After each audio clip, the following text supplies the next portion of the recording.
let's get rolling. Okay. I'm going to, um, I'll just say your first name unless there are more than one. I see a couple who have the same first name. And then I want you to tell us where you're coming from and the reason you're here today. Okay. All right. Ready? Amparo.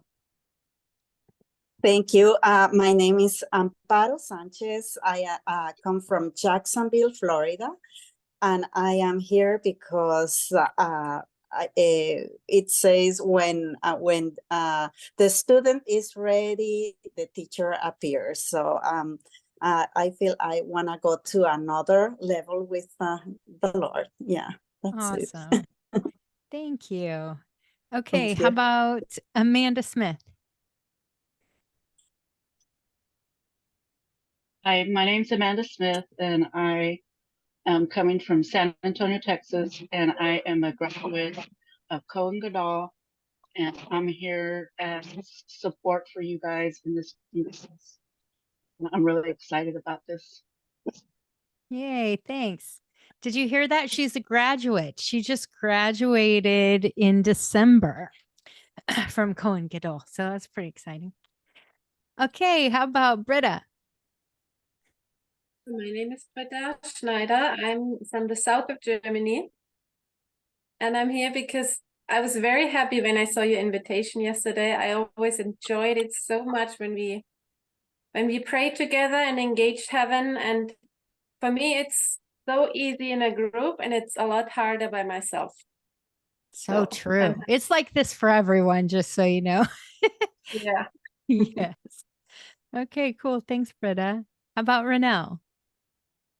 Hi, I'm Renelle and I live in Riyadh in Saudi Arabia, but I'm actually born South African and have a home in the UK.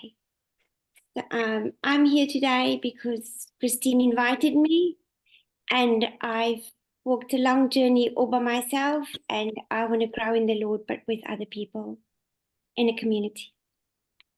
Yay, that's awesome. Thank you. Okay, how about Janina?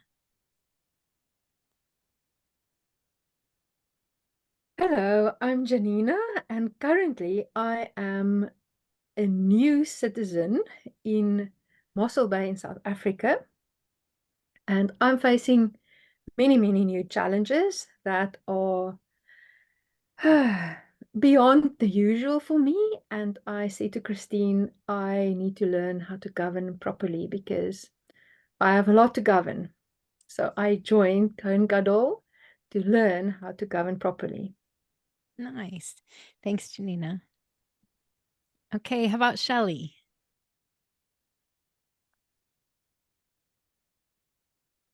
Hi, I'm Shelley from Southern Maryland in the USA. And I say Southern because there's a big difference between Southern and Northern. Southern is home of a lot of Amish. So you see the buggies going up and down the road all the time. And I always want to engage in heaven. And I agree with whoever said it's much easier with the group. For some reason, for probably weeks now, I am not seeing Yeshua as the man. I'm always seeing him as the Lion of Judah. And I told him this morning I miss seeing him. So he kind of put in my heart, then step onto the class. And I'm like, okay. So that's why I'm here. Awesome. That's fun. Okay. How about Nidia? Hi, everyone. Welcome to the class. I'm so excited to get to know everyone and to be here. I'm here because I love this class. I don't know if you've ever been on a like the funnest roller coaster ride, expedited by the Lord, wootsy, loopsies and everything. And I'm just got off and I'm going back all over again with new people. And this is going to be fun. It's going to be fun. And you guys are going to learn a lot and grow. And I'm here to continue to grow fellowship. Just keep moving forward. And I love you guys all too. Love you guys already. Can't wait to meet all of you guys, like get to know you guys and everything. So Yay, thanks, Nidia. So she's a graduate too. One of the things that you'll learn about Kohen Gadol is that, first of all, even if you graduate, you never have to quit being a part. So everyone who is part of this school is always a part of this school, whether you take one class or you take them all. That's just how it is. So I've never been a part of anything like that before, but the Lord creates everything new. So that's kind of what we're doing. Okay, how about Elvika?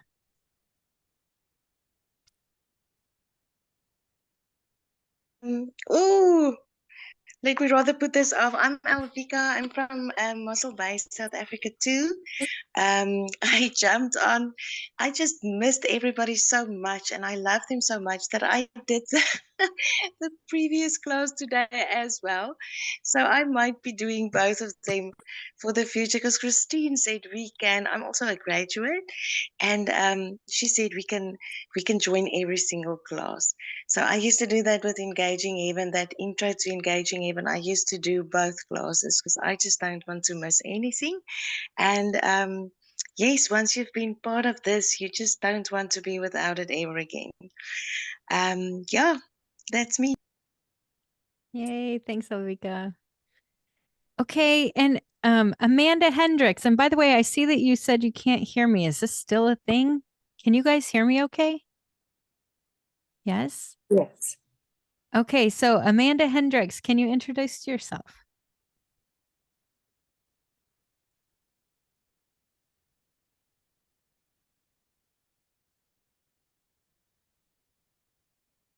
Okay, maybe we'll come back to you. Okay.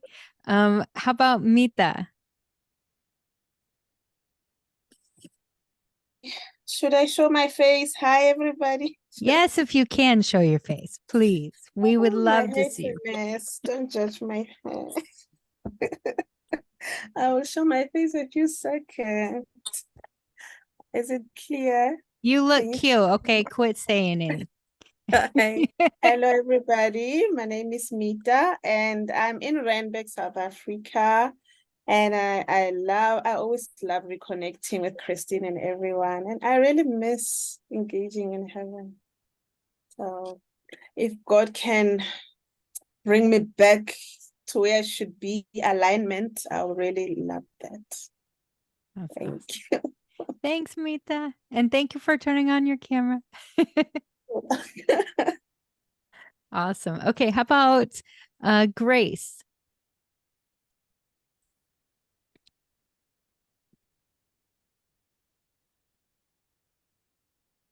Hello, Christine. Hi. Hi, I'm your friend from UK. Yes. I was excited when I saw your advertisement because I'm always curious to know what you're bringing on the table every time. So that's why I joined. That's awesome. Yeah, Nice to see you again. Thank you. thank you so much. Yay. And Happy New Year. Happy New Year. All right. And I will introduce Myrna because she had to run to the toilet.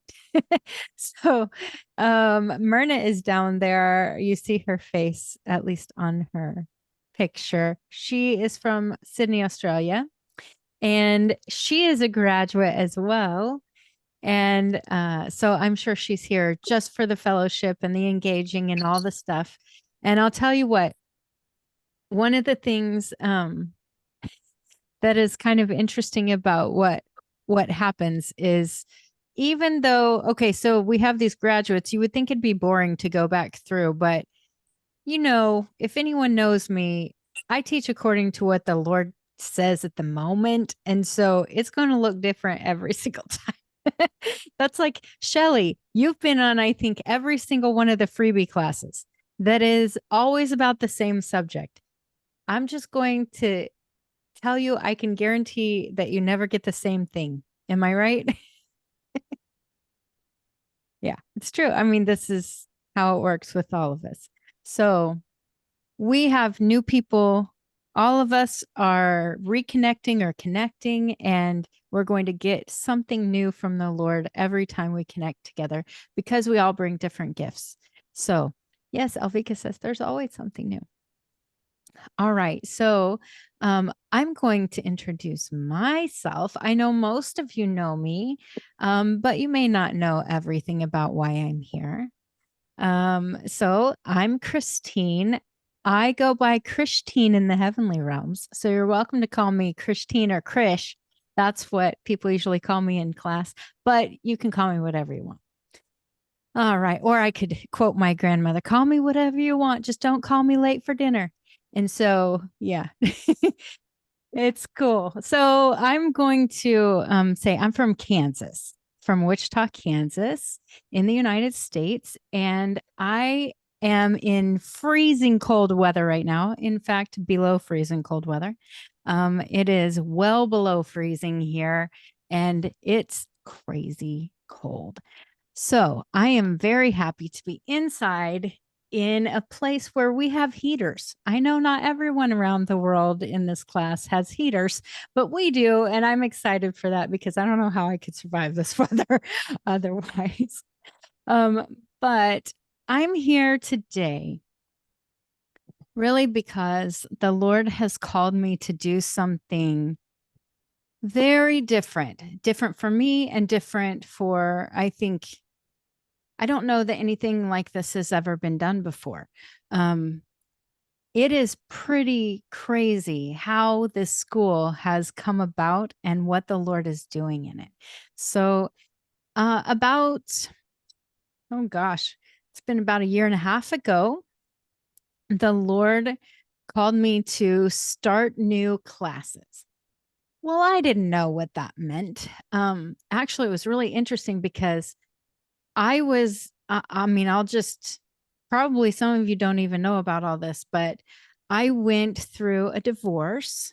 And, when you go through that sort of thing, it's life shaking. I mean, it totally changes your world.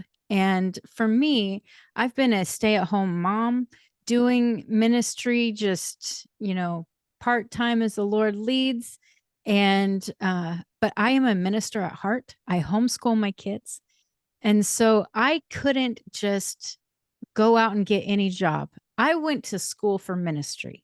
I have always been in ministry. And so for me, if I'm going to get a job, I'm going to go get like a job at McDonald's or something because I just don't have, skills. I don't have any skills except for with engaging heaven. Like that is what I've called to do. That's who I am. And, when I asked the Lord to show me what's on my scroll, the one thing he showed me is that I'm supposed to lead people into the heavenly realms. That's the main theme of my life. And so anyway, I kind of went through this, oh crud, what am I supposed to do for money as a single mom? And so I just started engaging, Lord, what am I supposed to do? Because I'm thinking he's going to lead me to go get some random job. Okay. And he said, no, I want you to start classes and do conferences. And I'm like, well, I'm already doing classes and I'm already doing conferences. And he said, no, it's going to be different and you're going to get paid for it. And I was like, okay. And honestly, I was just like thinking it would be kind of like, the intro classes that I did that most of you know. Okay. So most of you have been through the intro to engaging heaven classes that I did a long time ago. And so I was kind of thinking that's what he meant. And he said, oh no. What he meant was that I'm supposed to lead people in a new kind of school, a ministry school. And this is about ministering from heaven. And it's going to be totally different than anything that's been done before. Well, I'm up for a challenge, but I didn't know what I was getting into. The Lord just said, okay, this is going to be totally different. You're going to have not only people in a class on Zoom, but you're going to be teaching from the heavenly realms in a classroom in the heavenly realms. I'm like, okay, I don't really know how to do that. I mean, I I've been in classrooms in the heavenly realms, but I certainly had never taught before. And then I'm thinking, how do I do that and teach online? And then he said, oh, no, that's not it. You're also going to have a lot of heavenly beings in your class. And I was like, how am I supposed to teach heavenly beings? They should be teaching me. This is what I'm thinking in my mind. And the Lord just has led every single step of the way. And now everyone who comes into class gets a heavenly team, and you work together in the class. And this is what I feel like is totally different than anything I've seen before. I've never seen a class where your classmates are heavenly beings. And so you work together in groups with heavenly beings. And yeah, it's wild. And I'm surprised. But what happens is both grow together, and it creates such awesome fellowship. And you start to be able to work together how it's supposed to be, and how the Lord actually created us all to be. He created heavenly beings and people on earth. We are heavenly beings. I hope you guys recognize that we're heavenly beings too. We just happen to have a body on earth right now, but we can work together and see things just flourish. And so I'm taking everyone on a journey. This is going to be a journey where you discover more about who you are. You discover more about how to even see, hear, smell, taste, feel the Lord and heaven and all of that. You're going to discover more about what he wants you to do. And every single week, there will be homework, and the homework is the sweet spot. Okay. Most times we think of homework as the dreadful part.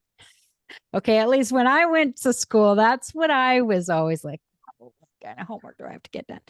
It is not like that. This kind of homework is specific questions to help you dive into your relationship with the Lord, engage with him, engage with heavenly beings, engage with other people in the class. So every week almost every week, you'll be assigned someone in the class to engage with.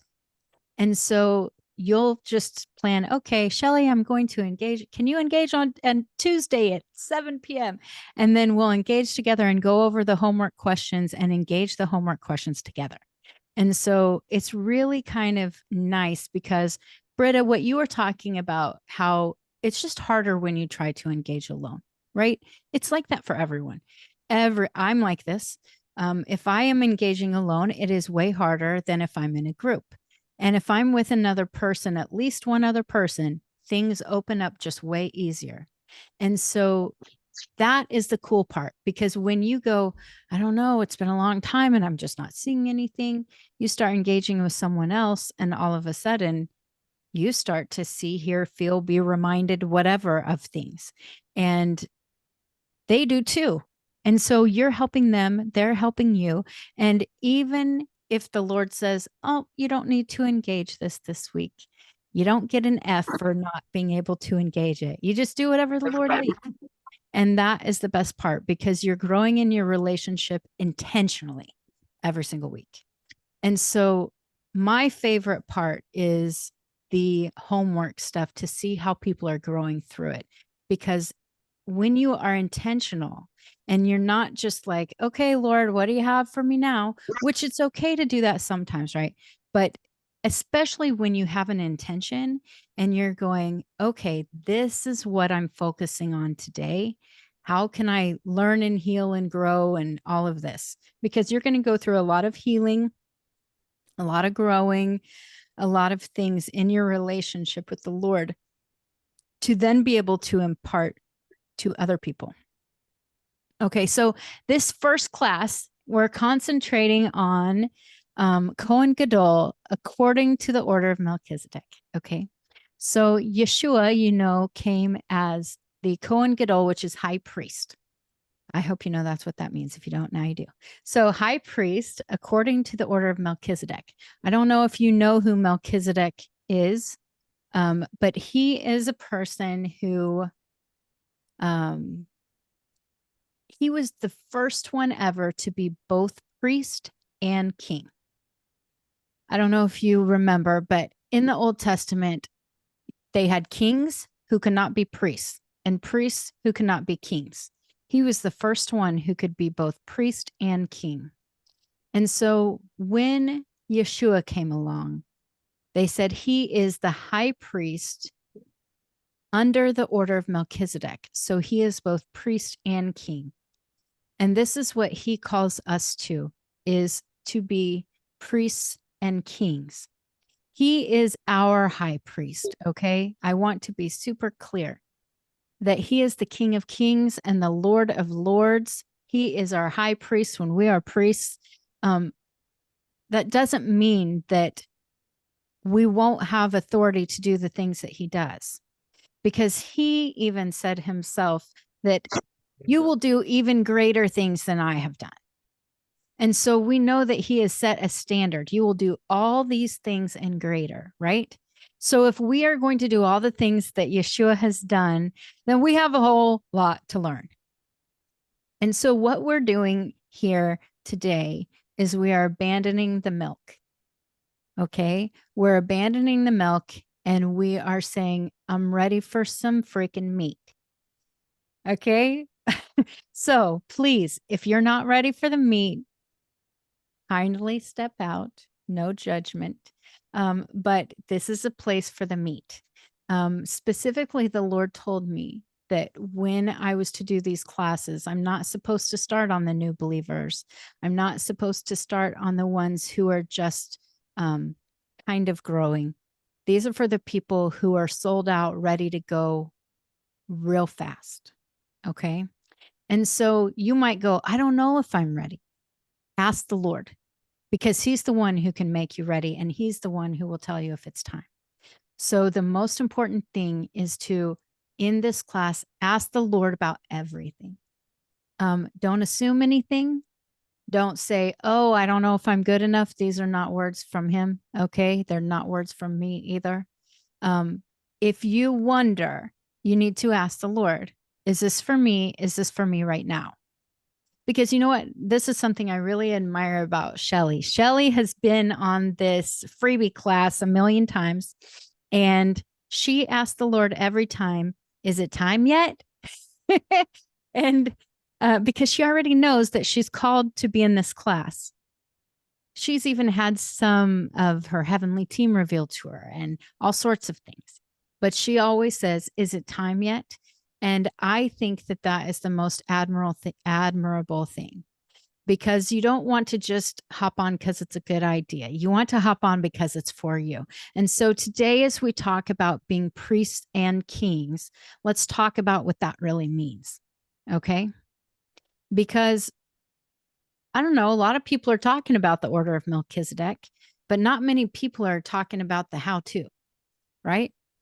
I mean, that's what we need to know. How do we function as kings? How do we function as priests?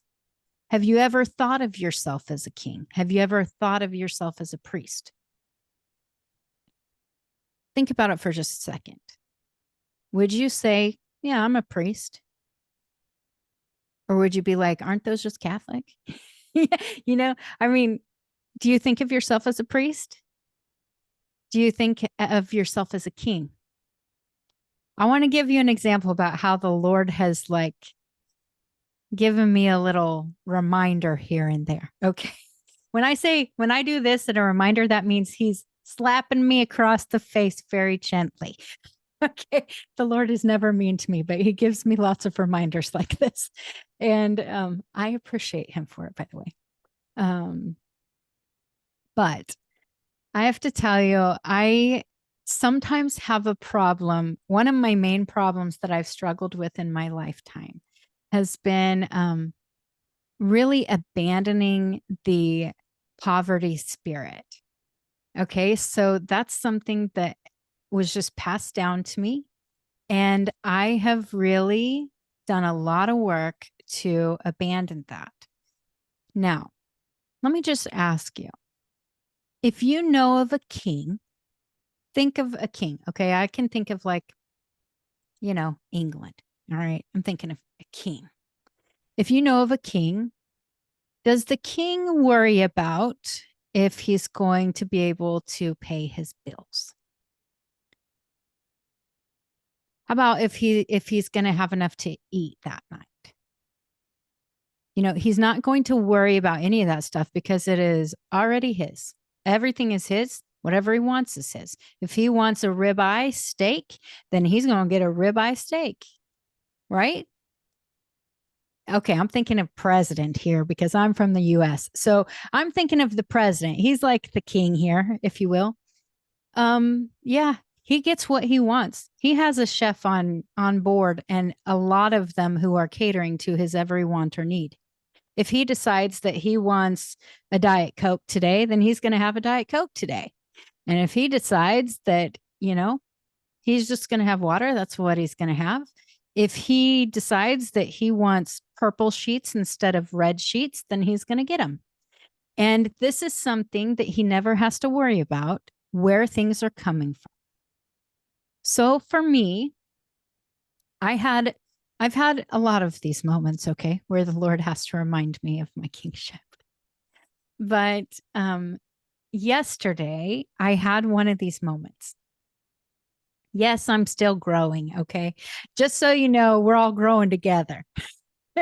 But yesterday I had one of these moments. I had kind of this really interesting thing happen this week where, surprise, a pastor has sent an orphan kid. He's not really a kid. He's like 20, 22 or something, to come to Wichita, Kansas from India to go to college here. And all of a sudden he says, Christine, you must take care of him and find him a place to live. And it was this whole like, oh my gosh, what? And so I'm not going to abandon an orphan. Of course. Was I irritated at this pastor for doing that to me? Yes. But I wasn't going to blame this guy who's coming. So I knew I needed to take care of him. And I was asking the Lord because everyone around me was like, this isn't your job to take care of him. And I'm like, I understand that, but you know, it is my job because I'm a believer and I will take care of an orphan. That is the very basic in religion, right? Right? We know that because of the scriptures. So the very basics is take care of the widows and the orphans, guys. And so, all right, I'll do that. So I go and pick this kid up. And of course, he comes from India. So he doesn't even have a coat or gloves or hat or scarf or anything like that. And I told you it's negative degrees here. So it's like, oh, I have to find that for him. You know, I'm going and doing this. So I got him taken care of in this way and got him to where he needs to go to stay and all of these things. And then yesterday he's like, I need to figure out a cell phone so I can turn in my phone number to the college. And I'm like, right. Okay. So we go out to do this. And then he's like, oh, I need to pick up a bunch of essentials. Okay, let's do that. So we go and we're picking out all these things at Walmart. Walmart is like kind of a superstore where they have groceries and everything else you could possibly want in the world. And so anyway, we go there and we're doing all this. I need a plate. I need a cup, you know, very basic things. I need water. I need cookies. Okay. I don't think that's a name, but he wanted them. Okay. And so anyway, we're going through and halfway through, he realizes, oh my gosh, I forgot my wallet. Well, I don't have a lot of money sitting around, but I knew that I was supposed to pay for him. And the Lord I kind of went into this, oh crap moment. And then the Lord just kind of did that little, you know, I told you. And he's just like, aren't you a king? Don't you have everything you need? Don't you have all the resources of the kingdom? And I'm like, yes, I do. And so he said, buy him whatever he needs. And so I bought him whatever he needed. And then I went home and I'm like, crap, what am I going to do for the rest of the month? And, and you know what, just immediately the Lord said, I got this. You know, I got this. And so a couple hours later, I received Venmo, which I don't know if y'all know what that is, but it's kind of like PayPal. So I received a Venmo from someone random who just said, thought you might need this. And it was so wonderful to see how the Lord provided exactly what I needed just to cover all of the bases. And I don't have to worry about it because I'm a king. I don't need to worry about where's the money going to come from. Because, you know, I don't have like just random ways, except for the Lord does. The Lord has random ways, and he puts little whispers in people's ears and things like that. And he knows where all the money in all of the world is, whose pocket it's in, and how it needs to get to where it needs to go. So that was just one way that the Lord reminded me of my kingship. And he told me now that this kid is on my mountain. So he's part of who I'm supposed to take care of. Okay, so in the heavenly realms, we all have mountains. It's basically our lives. There are, you know, different areas of influence that each of us are given that are unique. So not everyone has a healing mountain like I do. Okay, you might, but I have that. I have a power mountain that has to do with electricity. Not everyone's going to have that, but I do. I have a family mountain, you know, et cetera, et cetera. Okay. But this kid is on my family mountain now. So that means I'm supposed to take care of him like he's my own son.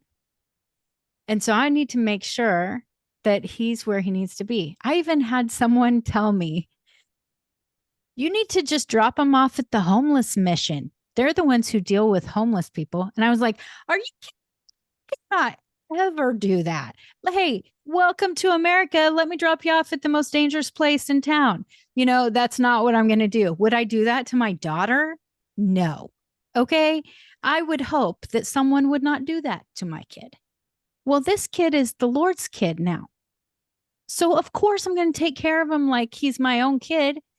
I'm going to do what the Lord would do for him, which would make sure that he's in a good, safe place, that he is well taken care of, that he has everything he needs. That's what the Lord is doing for him by even putting him here. And so in this journey, we're all going to have these little reminders of who we are. And we have to learn who's our responsibility and who's someone else's. Okay, because the Lord will tell you this isn't your responsibility. And it's okay if he tells you that, because he has someone else on Shelly's mountain than on my mountain. And so sometimes Shelly's going to have to take care of somebody who I'm tempted to take care of just because I'm a feeler and I like to take care of people. And so we have to make sure that what we're doing is focusing on what the Lord wants for us individually to be able to minister to others. Yeah. So that's just the king part. What about the priesthood? How are we supposed to be priests? Well, first, we need to grow in our relationship with the Lord enough that we could help lead others into relationship with the Lord, right? A priest goes and does sacrifices, if that's the case, right? Well, we know that Yeshua made the ultimate sacrifice, so we lead them to him. It's super easy. All we do is do that. Now, I'm saying that I'm not even an evangelist, okay? That is not what I'm gifted in. I don't have an evangelism gifting. Some people do. That might be how the Lord leads you to do it. Everybody is going to be different in what kind of ministry they have, because my ministry is not going to look like your ministry. Your ministry might be to coworkers. It might be to your family. It might be to random policemen. You know, I don't know what your ministry is, and maybe you don't either. Whatever it is, we need to grow in understanding who we are and who the Lord wants us to minister to and how. Remember, I said I had a healing mountain? That's one way that I minister, is because I have this healing mountain. The Lord has helped me heal people in lots of different ways. Sometimes it's inner healing. Sometimes it's physical healing. Sometimes it's spiritual healing. Sometimes it's all of it. But it happens in a lot of different ways. But that is one thing that I'm really gifted in. And he has made it clear that I'm supposed to be governing that. I'm supposed to do that. When he first opened up this power mountain that had to do with electricity, I remember when he showed me this and I was like, electricity, I don't know anything about that. What am I supposed to? I was like arguing with the Lord about what I'm supposed to do because I was just like, I should have paid attention in physics class, but I did not. And so I was, no way, Lord. And then that night, the Lord just started giving me this passion for quantum physics. I'd never even heard of quantum physics before that. And he just gave me this passion. I couldn't quit researching and doing all of this stuff. And then he started showing me how I use electricity through healing. And I do that all the time, but I didn't recognize that's what I was doing. I was just living by faith. And so he started teaching me more and more. And now I teach people how to use electricity in the world. Like, how do you produce electricity? I just did this. Hey, Janina was there. Let's see. I don't know if anyone else was. Elvika was there. You were at this load sharing conference. Remember this that we just did in South Africa in November? And it was just the basics that I was teaching then anyway, but it was about how do we produce electricity? How can we be conduits of the Holy Spirit? Because they have a problem with electricity in their country. And so that's what we were coming together about. And then we talked about using electricity in healing and all of that, because that's what it was. Never in my life did I think I would be teaching people about electricity.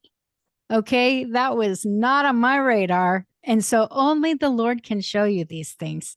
And it might really surprise you what he tells you you're supposed to do. Like that. I thought that is out of that would have been a pass it on to the men sort of thing in my world. Okay. I know that's not very progressive, but I'm very like, oh, that's man's job. And so I don't even think about it. Now I recognize the Lord will give us each these different things that will help the world. And he's put us here on this earth to do it. And so how are you a priest? How are the ways that you minister? How is it you're supposed to be focusing on that? Who are you supposed to be partnering with when you do it? Are you using these things with kingdom order? There's so much that goes into all of this, you guys. And this is just the beginning, but we need to start thinking like we actually are under the order of Melchizedek, that we are priests and kings. Because most of us have not thought of ourselves with that kind of identity. Right? I think most people, we think of ourselves as followers. Sometimes we'll say, yeah, I'm a leader in this area. But I have not walked around thinking of myself as a king. I have often been thinking of myself as under a king. And I am under Yeshua, and I am under Yahweh, but I am not under my government, actually. You know, I am not under those things. I have taken myself out from under those things because the Lord told me a while back that I shouldn't be under anyone but him. That's a crazy thing to say, okay? Especially in our Christian world where everyone's coming under an apostle or something like that. The Lord told me, don't come under anyone else. Now, that doesn't mean that I can't partner with other people. I partner with people all the time, but that doesn't mean that I'm coming under them. I'm supposed to be under him alone. So my high priest, my rabbi is Yeshua. And that's what I hope all of us to come to together. So you're not coming under me. That's not a thing. All right. I hope that you respect me, but you're not coming under me. All the questions that you have will go to Yeshua. Everyone who I know in ministry has gotten really annoyed with me for saying, have you asked Yeshua? I mean, everyone says, well, what do I do in this situation? I'm like, well, have you asked Yeshua? I do that all the time because that is like, he's the one with the answer. I'm not. So he's the one. Yes, I grow in wisdom all the time. But if I went off of what he told me yesterday, today, it may not be right. Every situation is so unique. We look at healing in the scriptures, and there are so many different ways that people healed people. If all I did was say, well, we must anoint their heads with oil and take them before the elders and have them lay hands and pray on them or pray over them. Yes, that is a way that people can get healed. But that is not always what the Lord is saying to do. There are times in the scriptures where he said, hey, old man, lay on that little girl. What the, that wouldn't, if I said, oh, well, Shelly, of course you just need to go lay on that little girl, you'd be like, wait, what? And right? I mean, we have to pay attention to what the Lord is saying, because in another instance, they said, oh, go dip yourself 7 times in that river. We have to make sure that we are doing exactly what the Lord says at the time. And that's what a good priest does. You don't just go off of religion, which is, this is the protocol, this is what you do every time. You kind of ignore the religious part of it and only go with the relationship part of it. The relationship part is, I will seek the Lord and what to do. And that's what I'm going to do now. I'm going to partner with him in what he's doing. Because, Yeshua said, on earth as it is in heaven, your will be done, right? And so how do we know what's going on in heaven if we aren't functioning there? If we aren't focused there? That's where our focus has to be, is in the heavenly realms, to then figure out what he's doing to partner with his will. And so if Renelle asked me, hey, I'm having this problem with my nose, what do I do? Here's what I'll do. I'll engage with the Lord with Renelle, and I will say, hey, Lord, what do we do about our nose? And then maybe he'll go, oh, there are angels over here working on her nose and doing this little surgery. Okay, cool. Or he'll go, put this blanket of shalom over her. She really needs that more. Whatever. We just partner with whatever he's doing. And we don't always just go to that protocol that we've learned, right? So here's what I want us to do right now. I want us all to engage together. And what we're going to do is focus in on our heavenly class. And as we engage our heavenly class together, ask the Lord if there are any heavenly beings who are assigned to work with you. Okay. And it'll be interesting, maybe. Sometimes you're shown one, I'm going to say being all the time. And the reason I do is because sometimes it's an angel, sometimes it's someone from the cloud of witnesses, sometimes it's some random, like, I know one who has this bison who's assigned to her. I don't understand it, but it's true. And it's been really interesting to see how it's played out. So there are different beings in heaven that might be assigned to you. Ask who they are. And if you get nothing, that's okay. If you get only one, that's okay. If you get 1,000,000, okay, that would be hard to deal with, but you can do it. But we're going to focus in on that and see what the Lord shows us. Okay. After you ask about the beings, ask about if he can show you maybe some way that you need to focus on your kingship or your priesthood. Okay. Just ask him, what do you want to show me about my kingship or my priesthood? Okay, let's engage together.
Okay, when you're ready, focus back here for a second.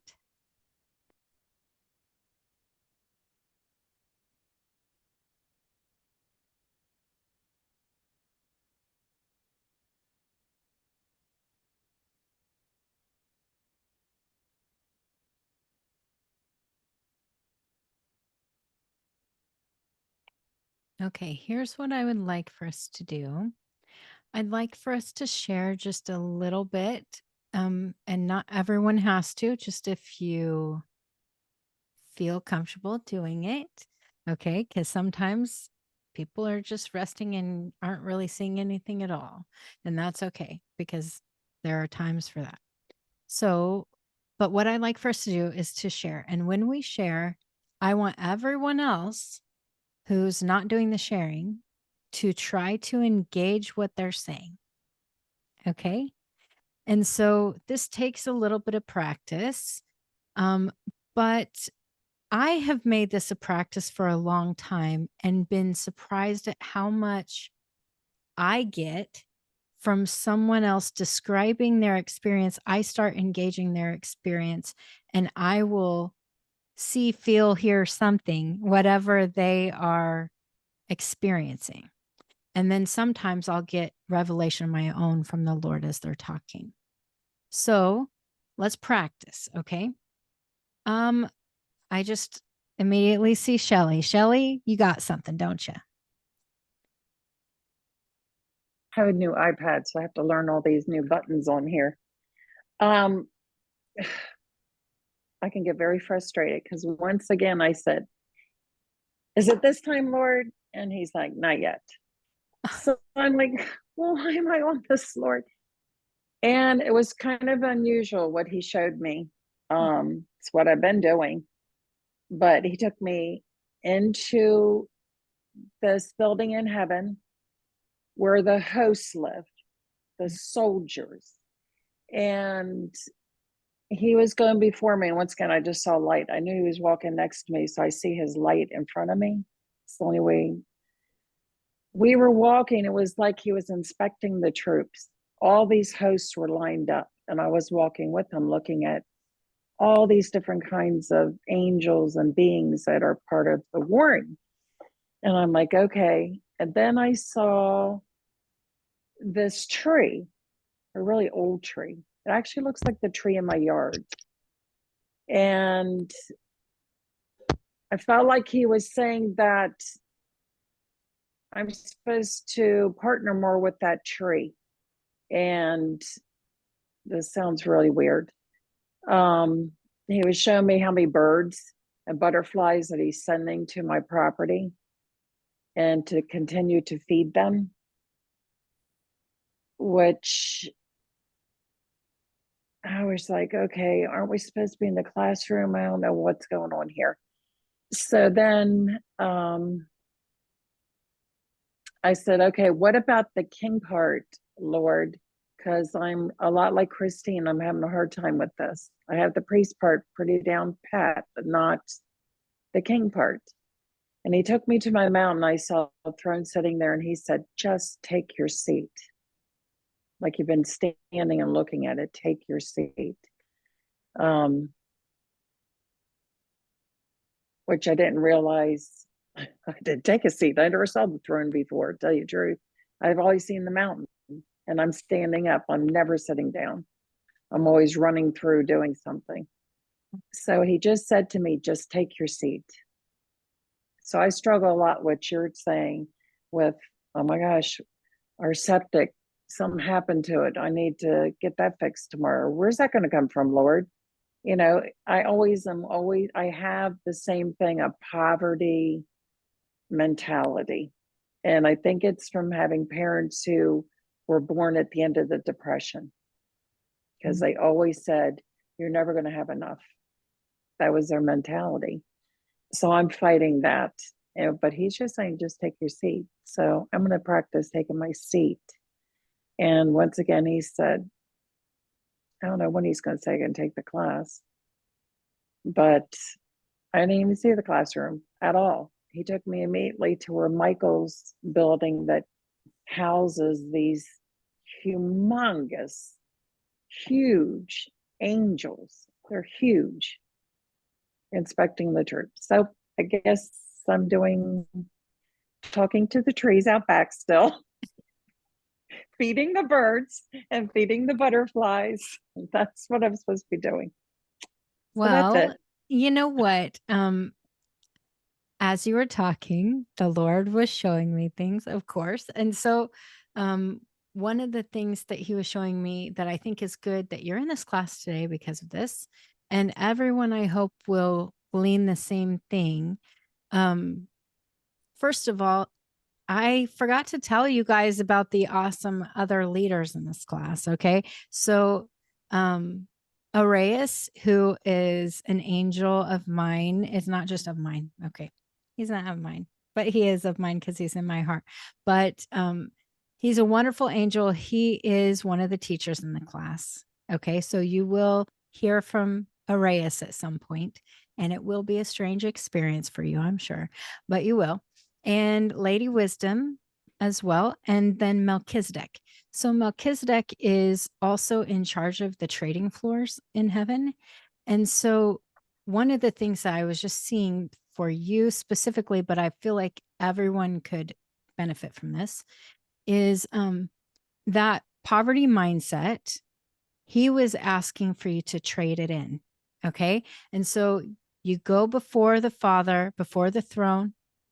It's like right on the sea of glass. Okay. So you go on the sea of glass. If you're like, what is that? I don't even understand. It doesn't matter. Just take Yeshua's hand, have him lead you, or Melchizedek's happy to lead you too here. Okay. But go and trade your poverty mindset for whatever the Lord has for you. He had me do this once before, and it was so helpful for me. He was showing me it wasn't exactly that poverty mindset, but what he showed me is I had a mindset of I don't have enough. And he told me I needed to trade that for I have more than enough. Not just enough, not just I have enough, but I have more than enough. And so when I did that, he asked me to put it on the trading floor just like that. And he returned that back to me, that mindset of I have more than enough.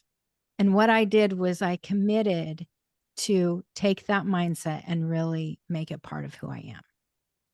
And so I know that right now you're supposed to go to the trading floor. I know that with Melchizedek in particular. So just engage that on your own, but anyone's welcome to do that. I'm just saying specifically that word's for you, Shelley. Okay. Because of what you were showing. So yay. You're part of this class for a reason. Okay. Probably more than one reason. Okay. Is there anyone else who would like to share what they experienced?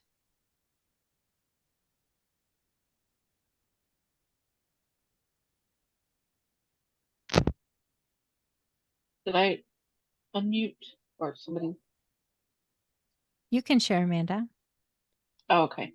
I don't know. I had a hard time changing. Anyway, so when I was engaging, of course, I walked into the classroom and everybody was excited.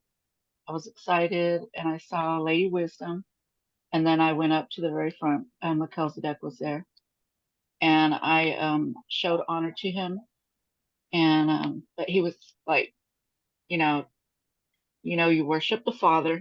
I said yes, so, but I'm just showing you some honor.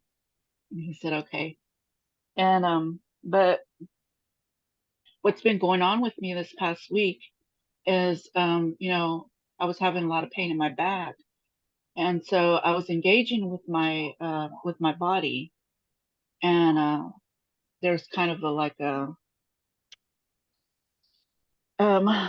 of like a war going on with my body, my soul, my spirit, and so we're trying to reconcile because my soul has a lot of deep wounds that are looking down on my body and not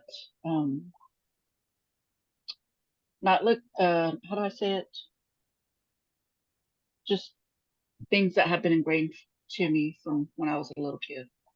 So I like what Shelley said about just take your seat, and because it gives me a low self-esteem in my body. And I'm also practicing on allowing my spirit to lead and not be led by the soul wounds in my soul wounds. So, and then I read something this past week about that, and it was talked about the same thing that I was going through. So I was like, oh, okay. But yes, I'm excited for the class, and just really what Shelley was saying about take your seat, and then just remembering what you said about having more than enough was just and then I went somewhere else and I can't remember what that was. That happens to me so much. Thank you, Amanda. Would anyone else like to share?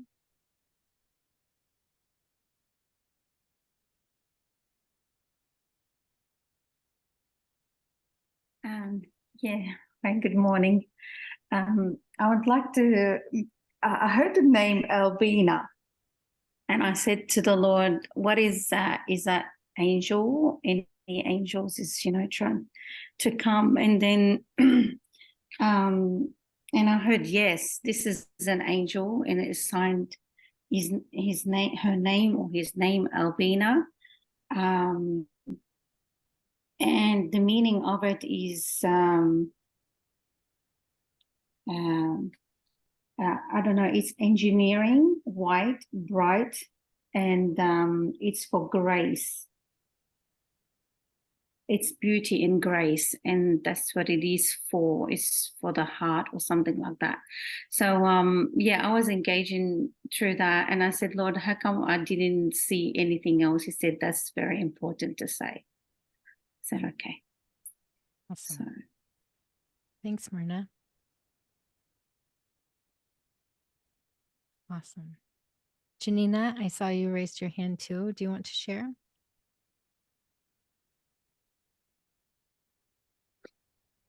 Yes. So when I asked about the helper angels, I heard the name Raphael, and I heard that he will show me the way. I saw almost like a tarred road with these bright lights shining onto it. Like I was in a car driving, and as far as I could see this road, I could drive on this road. Almost like a GPS type of thing. And then I was asking about what my purpose is, my mandate, and how this ties in with the heavenly, how to govern from heaven. And I heard focus on the light. It will break off distortion. Don't touch the darkness and don't get distracted. Wow, that's fun. I love that. Thank you. Cool. Thanks.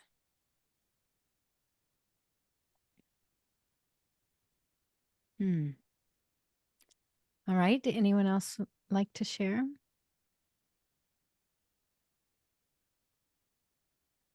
Amanda said, oh, forgot to say Bilal is going to help me. Isn't Bilal Nidia's angel? Bila, without the L, is Nidia's angel. Yeah. That's her scribe. Oh, scribes. Forgot to talk about that. Okay. In this class, you need a scribe. So you might have a heavenly scribe or a scribe on earth. But most people are having heavenly scribes. So you probably need to ask who your heavenly scribe is, see if you can meet them, or if you need to have one on earth. But it's important to do that. And Janina doesn't really know that she's called this, but she is my scribe this semester. And so she's going to do that. But I'll tell you, I want to tell you a quick story. And I know we haven't finished the engaging part, but I have to do it. Nidia was in, okay, so she graduated, right? So she took 101 a year and a half ago or something. And when she was taking this class, it was the first time, you know, we'd done it. We didn't know what we were doing. I still don't always know what I'm doing, but I learned that we were all supposed to have scribes. And she had a day. So she met her scribe whose name is Bila, and she had a great relationship with the scribe. It was really cool. I would say more than anybody else in the class, she probably got really close to this scribe of hers. And she also was super busy. And so she was trying to do her homework just as she was doing other things and didn't have a chance to write it all down, and asked her scribe to turn it into me. And then she told me, I know this is really strange and I'm sorry, but I've been so busy.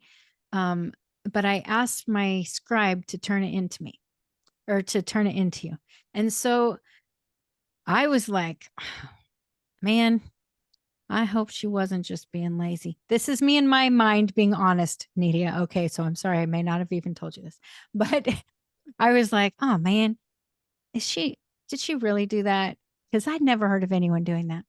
And I was like, well, I'm going to have to stretch my faith and engage her scribe to see if she really turned in her homework. And so I stretched my faith and I'm like, hope I can hear from this scribe. And so I start to engage with Bila, who I'd never met before. And sure enough, Bila had her homework for me.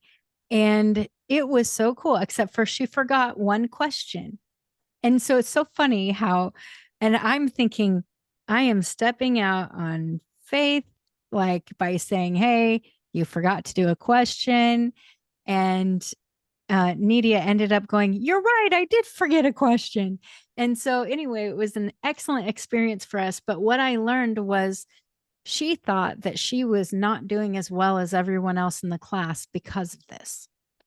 And what the Lord showed me is that was a more mature way of functioning than anyone else, was that she had a relationship with her scribe and her scribe turned it in. And that's really functioning from heaven.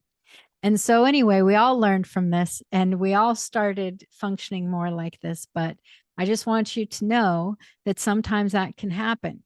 Now, please, if you ever need to turn in your homework and your scribe is needing to turn in, let me know that your scribe is doing that. Otherwise, I won't engage with your scribe to figure it out. But I just wanted to let you know that that's a thing. So you'll also want to engage to see if you have a scribe in the heavenly realms. Okay. Yeah. Thanks. Okay. Actually, I just got a question from someone and I want to say it out loud. Because, okay. So yeah, Myrna said, Albina angel is grace angel, and the meaning of it is white, bright, eternal beauty and grace, and for engineering. Okay. As you were saying that, Myrna, you said this angel is for grace. And I know you meant like grace, the attribute grace. But as you said that, I also knew that this angel was assigned to Grace, the person in the class as well. And so anyway, I just want you to know, I know you didn't say that or mean that, but I got that in the spirit when you said it. So yes, anyway, I just wanted to say that. So Grace, now you know, Albina is an angel that is assigned to you. I'm sure it's for many others, but at least for you, I saw that. Okay. Does anyone have anything else that they'd like to share that they experienced in the spirit?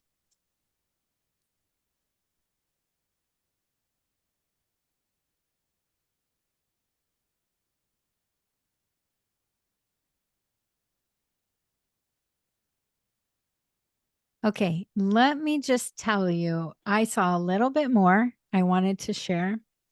And this especially, I felt like everyone needs to engage right now, like as I'm speaking it, okay?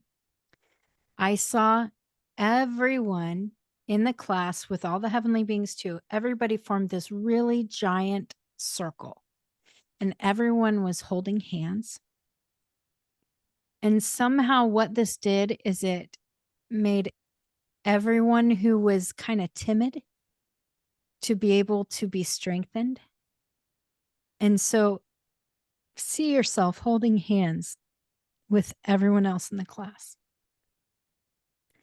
and know that you're being strengthened just by being united and experiencing the oneness. And there's something special. I can even see everyone in the heavenly realms, everyone's closing their eyes. Even as we're holding hands, everyone's closing their eyes and just feeling. And it's like, even every breath, it's like you're breathing in the Father's essence.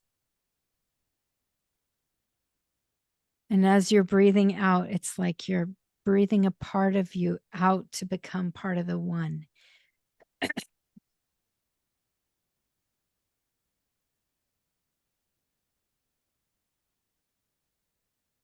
And I can tell it's still a little intimidating, but it's just exactly what you're supposed to do.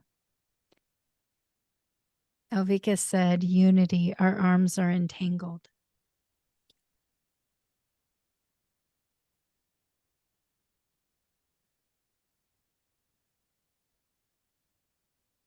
So Yeshua is kind of an overseer of this class. I would say he's not one of the teachers, but he kind of always is our teacher. So he's just, he's not taking the role of teacher in this class, but he is the one that is kind of overseeing everything and everyone and making sure that revelation is poured out and that everyone's kind of staying in, I'm going to say in line, not in line in the way of obedience exactly, but truth, I guess is the best way to say it.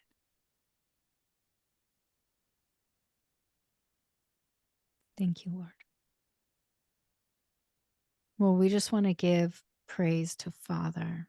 And so we all just turn our heads up, and this bright, bright light, the glory of Father, is shining on us all. And we want to say thank you. Thank you, Father, for bringing us all here today and for showing us more of who we are and helping us be brave. Thank you, Lord, for loving us. Thank you.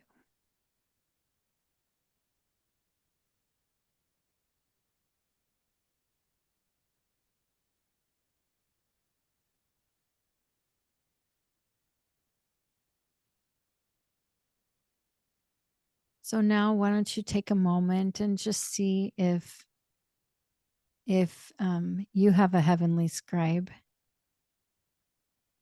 What your scribe does is just records everything that you're experiencing. So even if you forget, it will always be written and always be accessible.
Okay, let's focus back here.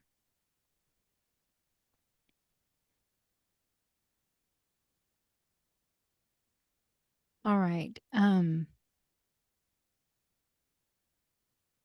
First of all, if it's possible for you to turn on your videos, that would be nice. If it's not, that's okay. But I want to tell you, it is way easier to teach to people than to names.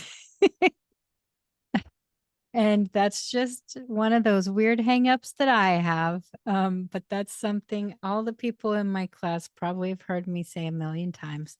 It's so hard for me to teach to names. I just go, what am I even looking at? What's happening? And I start getting in my own head about it. But if I talk to you like a normal person, then it seems easier. So anyway, I want to tell you that there are some people in this class who are feeling like, I don't know, but I don't hear and see like everybody else. And I don't know if I should be here because everybody else sees and hears and does all this stuff, and I don't know what I'm doing. Okay, I want you to know this is completely normal. And the whole point is to grow in it. And I talked to someone who just started our 201 class. Okay. Actually, you guys might even know I have a fiance in the 201 class from South Africa. Some of you know him. But he just finished the 101 class, really, because I know that he'll be a teacher in these things. But he finished the 101 class, and at the beginning of the 101 class, he was like, I don't know what's wrong with me. I'm just not seeing and hearing like everyone else. And I'm like, okay, first of all, I know him well enough to know that he does see and hear in the heavenly realms, but he's feeling this like very self-conscious, like, I don't know what's happening, but every time we engage in class, I'm not seeing stuff. And he was saying this at the beginning. And I told him, because I've seen the difference between the people in 101 class and the people in, say, 301 class. Okay, so you take 101, then 201, then 301 as you're led.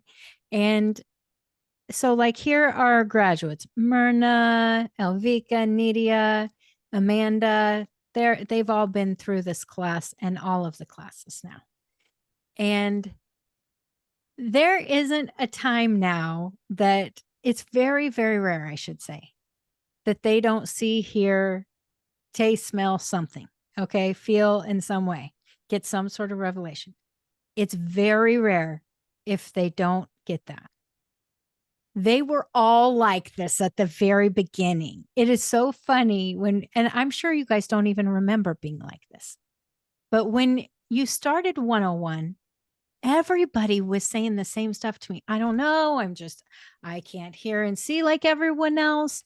And I'm like, each time I'm thinking, yes, you can. But I was trying to be nice and just like, it'll be okay. You know, you're not required to see anything.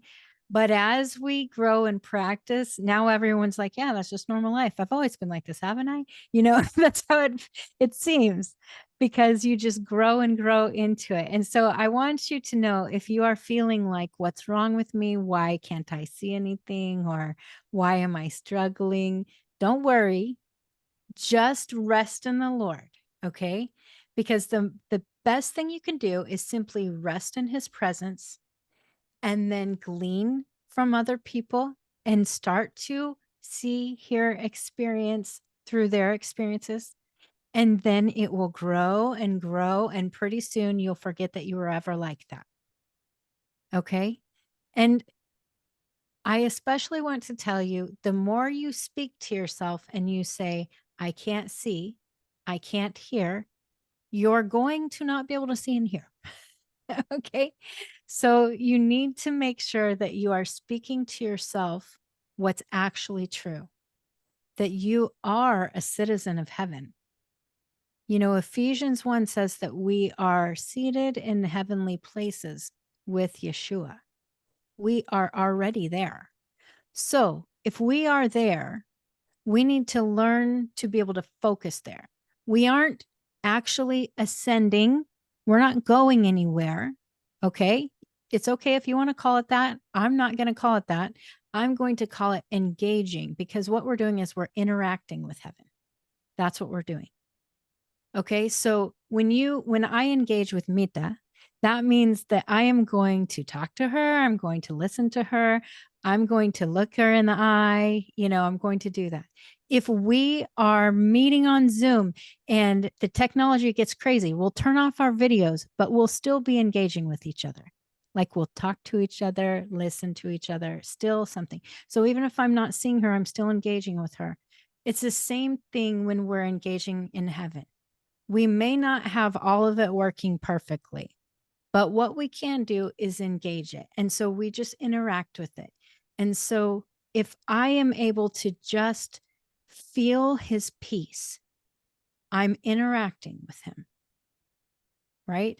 We want to just practice what we can practice and grow and grow and learn and recognize that we are meant to function fully. But I am not the eyes, the mouth, the nose, the ears, the fingers. I'm not all of the things. I'm a part of the body. So I'm going to experience things way differently than Shelley's going to experience things, and that Janine is going to experience things. It's going to look very different for each of us. But the cool thing is when we interact with one another, then I can use Shelley's eyes. She's like, oh, I always see Yeshua with light when he's with me. And I'm like, oh, I never see any of that. And it's not that she's wrong. I don't function like that. So I have more of like this knowing going on. I don't understand it. It's hard to explain. I may say I see that we're all holding hands, but really it's like I just have this knowing that that's what's happening. And so anyway, I just want you to know it's okay if you function differently. It's okay if you're just resting in the Lord. Okay, Shelley, go ahead, and you have your hand up. Learn this new iPad. What you're saying, and was happening to me quite a bit, it still happens to me if I'm not seeing. I don't usually hear, I have a knowing, but I see, smell. I just take a breath and just totally relax into Yeshua. Because the more stress I get, like I'm not seeing, and I'm like pressing in. It's almost like an anxiety. So just take a deep breath and just totally relax into him, like he's took you in his arms. Just relax. And then you will start whatever way you have a knowing, seeing, hearing. Relax. Getting anxiety, you're not going to see anything. That's the enemy's trick. Just relax. Yeah. That's good. Christine, And I have yeah, go ahead, Renelle. You're actually speaking to me, everything you say about not thinking you can see and not trusting what you see. But I still doubt what I see is what I'm seeing, or where it's I know it's imagination, but I'll give you an example. When you asked about engaging in the heavenly classroom, oh, this is going to sound very strange. I saw my friend who passed away when she was 19, Uh-huh. and she was smiling at me. And then I thought, no, this is not just coincidence because it's her birthday today. So I just tried to not see it. Like, I think, no, it's not real. And then when you spoke about the scribe, I saw her holding a pencil or a pen. And then you think, okay, well, am I really seeing this? And that's where I'm still struggling.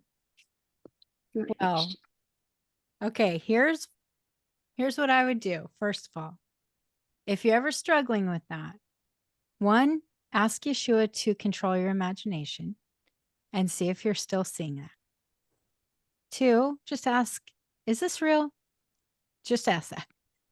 Super simple. But then I have to tell you something really cool that happened in our first 101 class. Do you remember how I said that some people have different beings that are like animals or something else, right? Not really angels or people from the cloud of witnesses. Well, this one person she was shown 3 different beings who were part of her heavenly team. One of them was a bison, one was a turtle, and one was this guy named Skip. And she just thought she was crazy.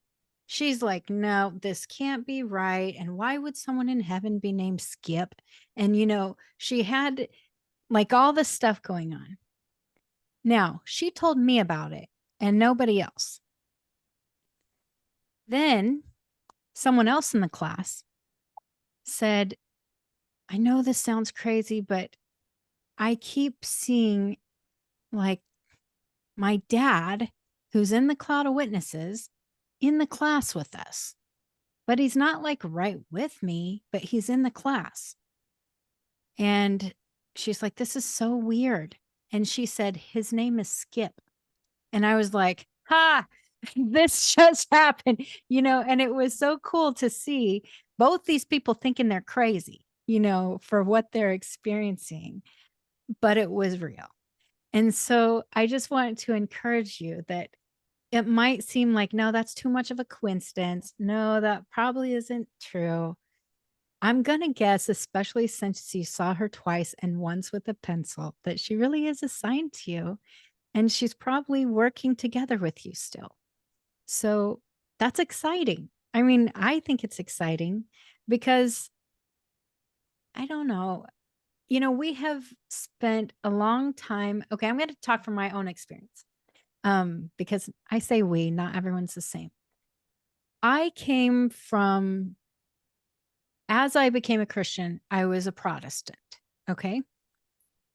And I was told very clearly that the Catholics were crazy for praying to saints and for people in the cloud of witnesses, and that that's evil and we shouldn't do it. Okay. That's what I was taught. And so I kind of threw the baby out with the bathwater, if you know what I mean. So that was just kind of true. Okay. The truth is, we are supposed to interact with the cloud of witnesses, but we aren't supposed to pray to them. So it's different. You can interact with people in the heavenly realms, but we're not praying to them. Same with angels. Do not pray to an angel as if he's a god. Okay.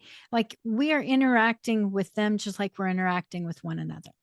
I know if I'm talking and you're talking to me and you're looking for guidance that you don't think I'm Yahweh, right? You're not praying to me when you're talking to me. If you are, I'm going to tell you, stop it, go to the Lord. And just like actually, who was it? Oh, Amanda, who was going and honoring Melchizedek. And he's like, hey, remember, don't worship me. I'm not the Father. And she's like, I'm not worshiping you. I'm just trying to be nice and honor you, right? They'll say that. They will say that if you're really interacting. So I just want to be clear. We can interact with our, family, friends, whatever in the heavenly realms as we're led. And when we do, we're going to be working together with them. We're not going to say, hey, you need to go to the Father for me since you're up there. No, you can go to the Father yourself. That's why Yeshua came, to make the way. Okay. So just saying, I confirm what you're saying and you're doing a good job. That's all. Okay. So any questions about anything? I have some details of the class I will share in a little bit, but any questions about anything that we've talked about or engaged about today?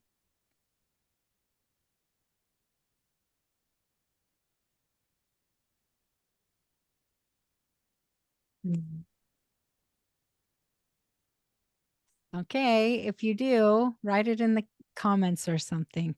I never know if I'm waiting too long or not long enough. So I'll just say this, that oh, good. Somebody asked a question. Thank you. She said, can you ask the heavenly being to pray for you? I never do that. Okay. So if you feel like Yeshua's leading you to do that, maybe do that. But otherwise, I would say, I mean, it's kind of like asking any of us. Here's what I do, okay? I only ask people to pray for me when I'm led to ask them. I know that's kind of unpopular. We have gotten used to church culture that's like, put me on the prayer request list and have everyone pray for me. You know, that actually, I don't feel like there's anything that is helpful about that. Okay. And the reason is for me, I might ask someone to pray for me and they are going to pray what they believe is best for me. Okay. So, for instance, I'm using Myrna as an example, though Myrna would not do this. Okay. But I'm just going to use her as an example. Myrna, my head is killing me. Will you please pray for me?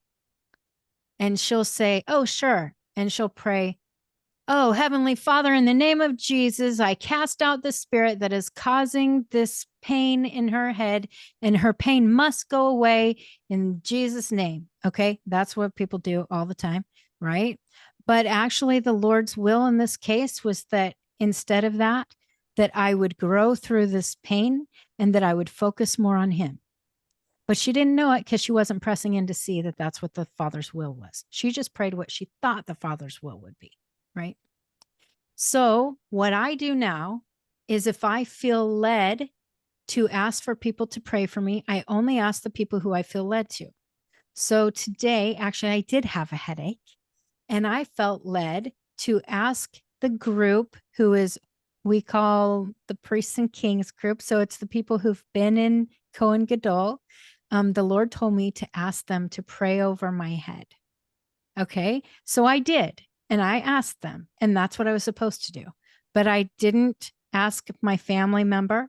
I didn't ask, whoever who could still be very mature, but that's not who the Lord said I needed to ask.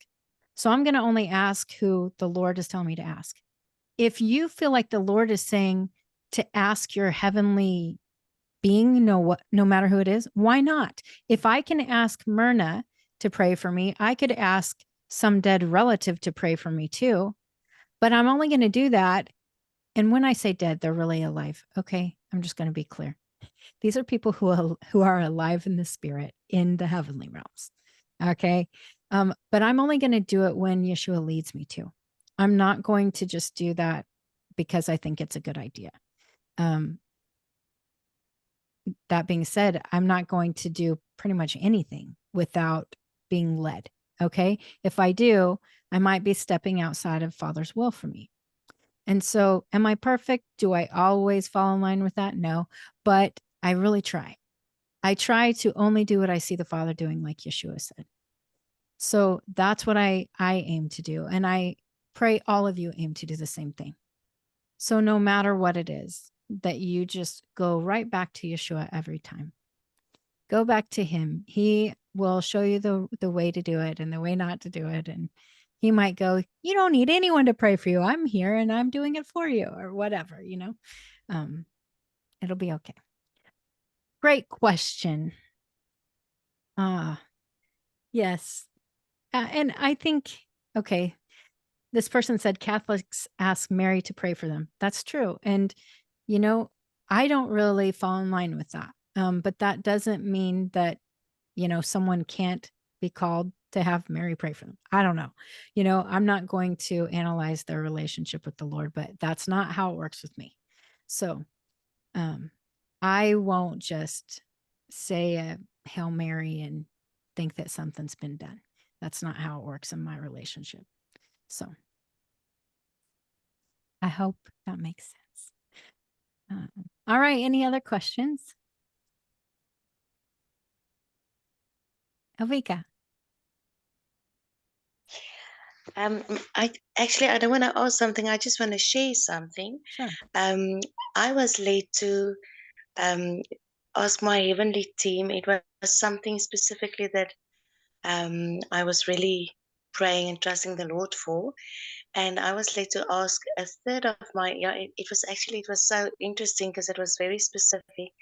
A third of them was supposed to intercede for me, and the other 2/3 was supposed to go out and collect and almost like work, work the field or whatever. I don't know if it sounds strange. And then at one stage it changed, and 2/3 was supposed to intercede, and the other third was supposed to do the work. So it's actually interesting, and I think I shared it in the one class. I didn't know that they can also intercede for us. So I just wanted to share that. That's cool. Well, you know what's interesting is it never hurts to ask. It doesn't hurt to ask the Lord about, hey, is there anyone who can help me? Are there any heavenly beings who can help? And at the same time, ask them what they should be doing. Because one of the things that I learned is I had this angel who was assigned to me, but I didn't know it for a very long time. Okay. And I met him and he was so excited to get to work. And I'd never seen an angel so excited. He was so excited to help me in every way. And so I asked him to do something.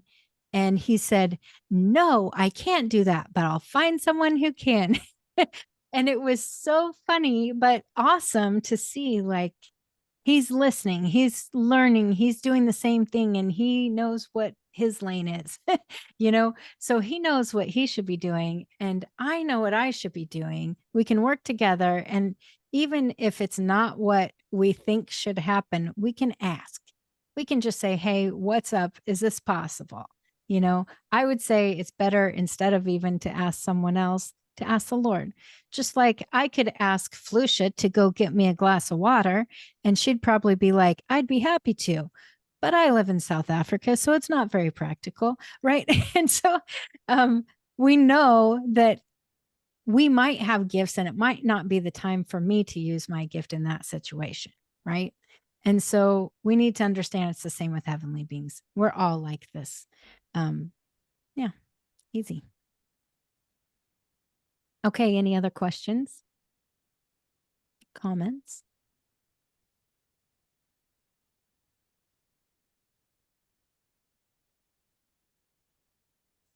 All right. Well, let me tell you some details about the class, shall I? We're going to meet every week at the same time from 1 to 3 p.m. Central Time. So figure out what that is in your time zone. If you need help with figuring that out, I get on my iPhone and look on the world clock, but you can do that, or you can ask me to do it for you. It's fine. But we'll meet every week until the end of April. Okay. And so for 4 months, we'll be meeting basically. And here is how it will work. If you feel led, and only if you feel led to be in this class, then here's what will happen. We're going to meet every week. We're going to come prepared. When I say prepared, prepare to be on video. Okay. Because you know how I feel about teaching to names. And it would just be better for connection. Have you noticed that if someone has their camera on, that you feel like you're kind of interacting with them in the class, even though you may have not talked to them? I don't know if you notice this, but it happens. And so, like, if someone has only their name on the whole time, you feel like you don't even know them. It's strange, but it's how we work as humans. So in the class, it's important that we interact with each other. Everyone will have a chance to interact every single week. So be prepared to answer questions and things like that. Okay. And it's okay if you say, I'm sorry, I've got nothing. You can say that, but you just need to be prepared that you're going to be talking. Okay. We also will be, I think I told you that you'll be interacting with different people every week to engage with them. So you can do it on video, on WhatsApp, on Zoom, on Facebook. I don't care what you do. Just get together, engage together, and really try to carve out that time. Time zones can get a little tricky, but we will push through and we will be overcomers. Okay. So we're just going to do it anyway. And that is an important part of growth in this class, is connecting with other people. Also, I'm going to ask that if you're a part of the class, that you do your darndest to be on time. Okay. I made a rule this last time that if you don't tell me that you're going to be late or you have something going on or whatever, I'm not going to let you in past 10 minutes after. Okay. Because you're missing enough of the class. It's not helpful to the rest of the class to try to catch you up and do all the things. So you can just catch up by the video. Every week it'll be recorded. And so, and you can record it yourself too. I'll allow you to do that. It's easier than waiting on me to get the recording posted half the time. But if you need it, it will be posted and the homework will be posted as well. It'll just be a few questions, and those questions are things that you will engage on. Okay. So just keep that in mind. You need to dedicate some time to the class. It's not a ton of time, but it is important. Myrna, go ahead. Yeah, I just wanted to let you know, you said about if you be late. I take my son in the morning, 5 o'clock in here, and the time to hop on is 6. Sometimes I'll be like 5 or 10 minutes late. Is that okay? Like, because that's every Monday to Friday I do that because he start working. Yeah. And if you let me know, then I'll let you in. Okay. So that's Okay. kind of the thing. It's let me know you'll be late. I will figure it out how to make it okay. All right. That's what I do every time. If you All don't right. let me know, I'll just automatically not let anybody else in. So Okay, sure. yeah, no problem. Okay, thanks. How long does the class take? It's 2 hours long each time. And we will go once a week on the Sundays, and then we'll go until the end of April. I hope that makes sense. Is that what you meant?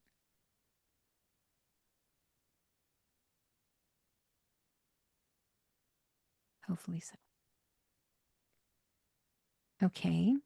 And yeah, if you need to miss, that's okay. Just try to be here as often as possible. Try to make it a priority. The other thing is, if possible, try not to be up doing dishes and doing all of something else. Like, we're in class. This is a graduate level class. Okay. So take it seriously. Act like you're going to class, not just that it's something that is in the background. Okay.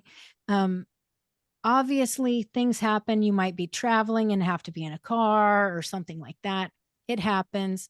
I'm not like, I'm going to have grace for you, of course, but I'm just trying to say, let's try to be intentional. Let's try to really get all that the Lord has for us out of this. Okay. That's the point.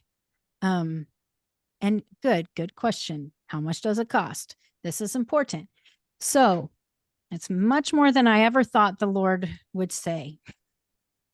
This wasn't my idea, and I thought it was really random. He said $1,728 for the semester. And actually, it's not that much for a graduate course. But that being said, I was like, what a random number. That is so weird. And then he said, now everyone has an opportunity to pay in 4 payments. You know what those 4 payments are? $432. Okay, 432. This may mean nothing to you, and it means the world to me. And I didn't realize this until literally class had already started, that it was that was the amount that people would have to pay, was $432. But I used to be a youth pastor years ago in my 20s. And I even named a youth group 432 because there was a verse that was so important to me. And this verse is Acts 4:32. You guys want to go to it? If you have a Bible, like mine's on my phone, look it up. Okay. I'm going to pull it up right now, just so I don't butcher it. But it is super important for our class. Okay. Acts 4:32. Okay. It says, now the whole group of those who believed was one in heart and mind. No one would say anything he owned was his own, but they shared as all had need. Now, let me tell you, this turned out to be one of the most beautiful things. When we first started this school, people knew, if this is what the Lord said, if he called you to it, he would provide everything you needed to do it. Okay. So that's why I say only do it if the Lord calls you, because he will provide for it. If he is not calling you, I cannot guarantee he will provide anything for it. Okay. But if he's calling you, he will. And this is what he said. He made sure that I told everyone that.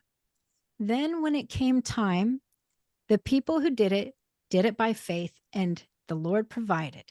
Now, inevitably, the next month came and they still didn't know where the money was coming from, right? But they're practicing being kings. Then some people were ashamed that they didn't know where the money was coming from and they didn't think they could pay. And so they didn't say anything to anybody. And they didn't have the money. But then they talked to me and said, hey, I don't have the money. I think I need to drop out. And I said, actually, the Lord said that we need to pray together and share everything as everyone has need, right? Nothing's our own. So what we did is, as a group, I had them share, hey, I don't know where the money's coming from, but I know the Lord's calling me to this. So we all prayed and people started giving and the money came in, and it was something that was beautiful. And some people were like, I don't know if I can do this, but I have trade. I would love to do some trade with you and see if I could provide this, would it be okay? So I'd take it to the finance team and we'd ask the Lord, and the Lord would say, sure, here, do this.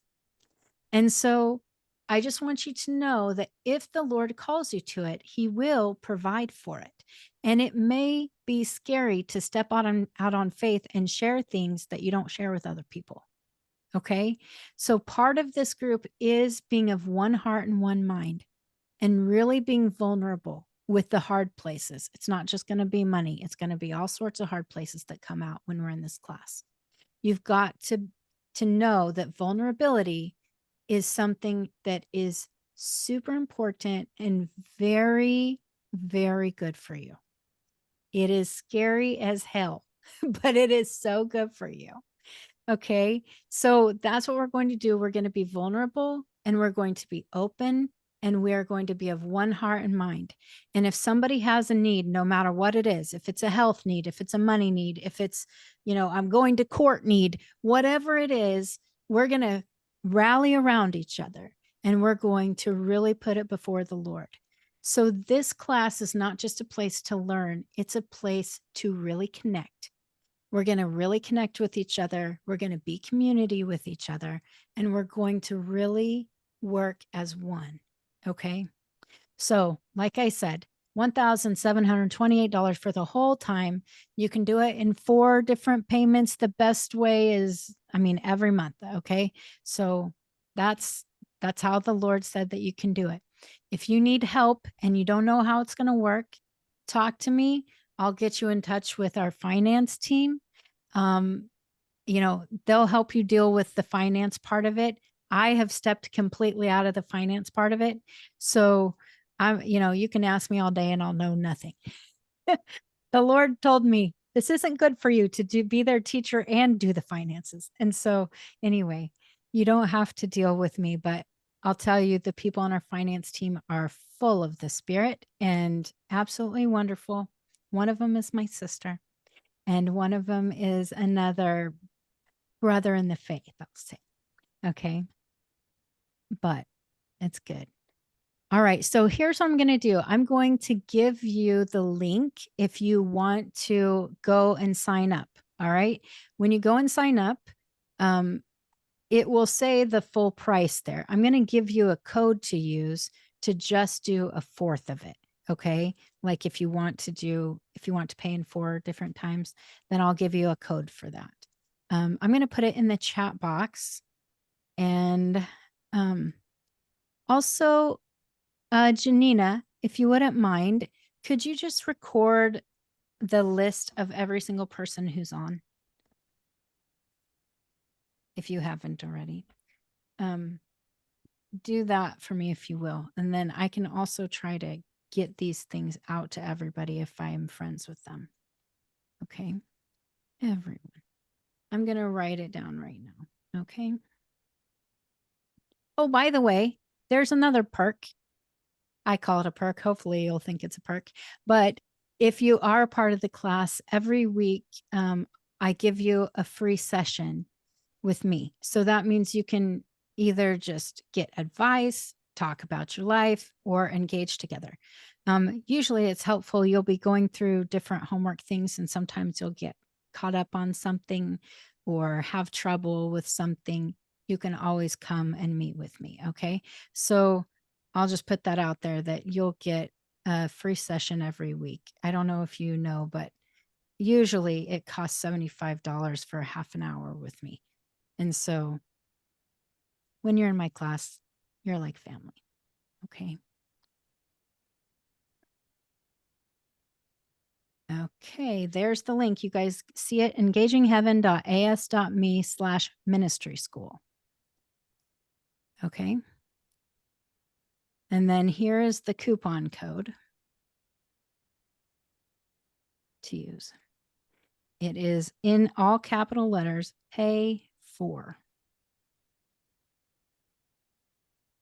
All right. And then later on, if you do that, I'll share how to make your other payments. Okay. It won't automatically take them out. It'll be when you need to do it. Okay. All right. So any other questions? Christine, what about some of us we have never seen in the heavens and we really would love to be? How does it work? Well, you will grow just like, I explained this before a little bit. There have been people who haven't ever been able to experience it. They get the concepts, and I know you're one of them, but you get all the concepts of it. You have learned a lot about it, but you haven't felt like you've ever connected in that way, right? Yes. Yeah. So this is actually a perfect place for you, because this will get you to the place where you're learning and listening from the Lord. And you'll do it in your own way, but you'll have other people alongside you to help you. So, for instance, you're like, I'm trying to hear about these different things on the homework. How do I do this? Then you'll connect with Myrna, for instance, and then you'll get to do that. And especially if you're a person who has kind of a lot of trouble with that, not just once in a while, but like you haven't experienced that yet, you'll probably be paired up more often with graduates. So we'll have some of the graduates will be in the class. Okay. And they'll just come because they're learning, but they'll be happy to engage with you. Not all the time. I'll try to get you connected with the beginners as well, but especially at the beginning, you might be paired more with people who are a little more experienced. Okay. Does that make sense? Yeah, it will make sense when I'm there and I can see what I'm doing. Yeah. Well, it's true. And the more you go through it, the closer you get. I mean, even I I know of someone who has struggled through all the way through the 101 class, and then got to the 201 class and finally started experiencing things. And it's Did they because pass the 101 yeah, without okay. I have a seeing pass again? fail sort of thing. So if you show up and you try, you pass. Okay. So that's it. Now, if you quit trying, you know, you're not passing. I've had people who've done, hey, they went to 5 classes and they quit going. Yeah, they're not passing. But if you show up and you make an effort and you try, then you're passing. Okay. Because it isn't about, we're all at different places. We all have different gifts.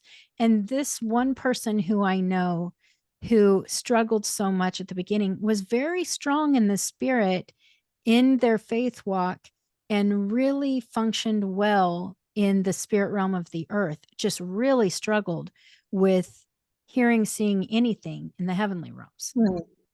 Yeah. And felt Holy Spirit all the time. You know, that was normal. Had discernment about things, but didn't experience the heavenly realm stuff. It doesn't mean you're less than if you're there. That's not how it works. It's just a different strength that you have. And so it's important to be able to function in everything as we mature and grow, right? I mean, like in Ephesians 4, it talks about the apostle, prophet, evangelist, shepherd, and teacher, right? The fivefold, everybody knows about that. But it says we do this until we reach the full stature of Christ in full maturity, where we aren't tossed to and fro by every wind of doctrine. And so there is a growing that happens to where you used to only function as prophet. Now you're able to function in all the ways. Okay, just like Yeshua. So we're all still growing. I would love to say I function in all the ways, but it doesn't happen all the time. I'm not all the time functioning in all the ways, but I am functioning in all the ways once in a while. You know, I told you I'm not an evangelist, but the Lord has used me as an evangelist before. You know, it's very important that we just open ourselves up to, what do you want to do with me, Lord? Because as you take this class, you're going to get a lot out of it that isn't only just being able to see better. There's going to be so much more, so much more. You're going to learn what ministry the Lord has for you. You're going to learn where are the places that I have trauma that I didn't recognize. You know, you're going to have a whole lot more put into you that you didn't even think about. I mean, I'm sure most people aren't thinking I'm going in for my inner healing, but you'll get it. Okay. That's going to happen. You're going to do inner healing while you're in this class, because it's just part of the process of growing. And so anyway, I hope that's helpful. Not too much. What is that price again in dollars? 17. Oh yeah, here, let me write it in the chat box so you know exactly. Okay. 1728. Let me say is the full semester, and then 432 is the 4 payments. How's that? Is that good? Yeah. Okay, Thank you. cool. You're welcome. Okay, so here's what I expect, that you go and really ask the Lord. That you spend some time and say, is this for me now? And if it's for you now, that you say yes. And if it's not for you now, that you say no. Okay? Because I love you, but I don't want you in the class if the Lord doesn't want you in the class. And if you really don't know for sure, then ask me and I'll engage with you and see if the Lord shows anything. Okay? Okay. Yeah. Okay. Okay. All right. I love you guys. We'll talk to you later, okay? Love you. Thank you. Bye-bye. Bye.